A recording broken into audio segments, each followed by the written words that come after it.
Once Muawiyah asked the Prophet, peace be upon him, "What are the rights that a wife has over her husband?" The Prophet replied, "Feed her when you take your food, give her clothes to wear when you wear clothes. Refrain from giving her a slap on the face or abusing her, and do not separate from your wife, except within the house." Once a woman came to the Prophet with a complaint against her husband. He told her, "There is no woman who removes something to replace it in its proper place, with a view to tidying her husband's house, but that Allah sets it down as a virtue for her.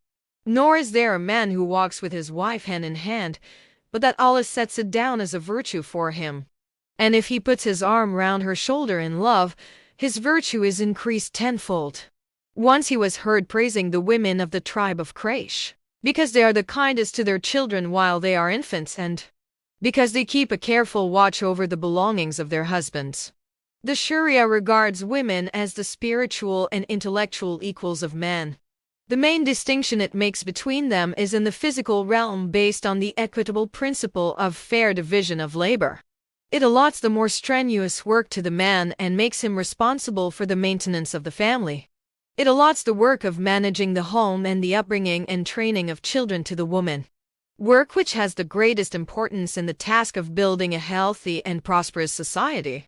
It is a fact, however, that sound administration within the domestic field is impossible without a unified policy. For this reason, the Sharia requires a man, as head of the family, to consult with his family and then to have the final say in decisions concerning it. In doing so, he must not abuse his prerogative to cause any injury to his wife.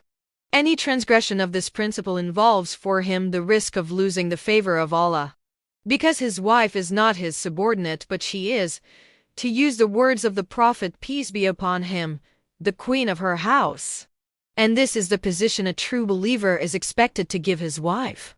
In contrast to these enlightened teachings of Islam in respect of women, Western talk of women's liberation or emancipation is actually a disguised form of exploitation of her body, deprivation of her honor, and degradation of her soul.